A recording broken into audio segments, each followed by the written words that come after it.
కరువు బారిన పడిన సీమ జిల్లాలకు ఇన్పుట్ సబ్సిడీ బీమా కోసం 1680 కోట్ల రూపాయలు ఇస్తున్నట్లు చెప్పారు ఏపీ వ్యవసాయ మంత్రి సోమిరెడ్డి చంద్రమోహన్ రెడ్డి.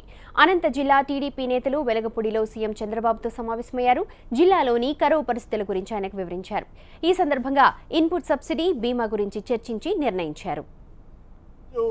ముఖ్యమంత్రి గారు అక్కడున్న పరిస్థితులు, వెనుకబడిన తనం, ఇక్కడున్న మంత్రులు, ఎమ్మెల్యేలు, అనంతపురం, కర్నూలు జిల్లా నాయకులు, ప్రజాప్రతినిధులు అందరూ కూడా ప్రత్యేక పరిస్థితులు, రాష్ట్ర ప్రభుత్వంలో ఫైనాన్షియల్ క్రైసిస్ ఉన్న మీరు ప్రత్యేక పరిస్థితుల్లో ఇన్సూరెన్స్ కాకుండానే హెక్టర్కి 15,000 ఇన్పుట్ సబ్సిడీ ఇవ్వండి, రాష్ట్ర ప్రభుత్వం నుంచి ఎన్ని ఇబ్బందులున్నా మీరు విడుదల చేయాలని చెప్పేసి అడగగానే ముఖ్యమంత్రి గారు సమీక్ష చేసి 1680 కోట్ల రూపాయలు ఇన్పుట్ సబ్సిడీ, అటు 530 కోట్ల రూపాయలు ఇన్సూరెన్స్ రెండు ఇవ్వాలని చెప్పేసి ముఖ్యమంత్రి గారు ఒక నిర్ణయానికి వచ్చారు.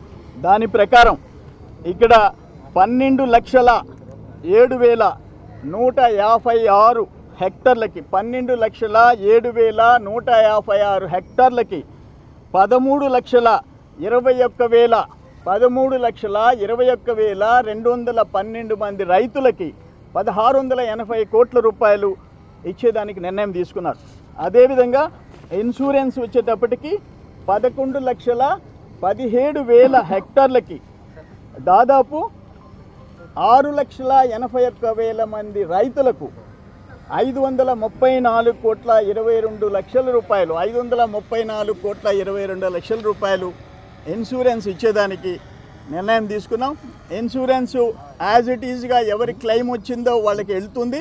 అదేవిధంగా ఆధార్ లింక్ బేస్డ్ అకౌంట్స్తో ఆధార్ లింక్ చేసి ట్రెజరీ వాళ్ళ అకౌంట్లో, రైతుల అకౌంట్లలోకి ఇన్పుట్ సబ్సిడీ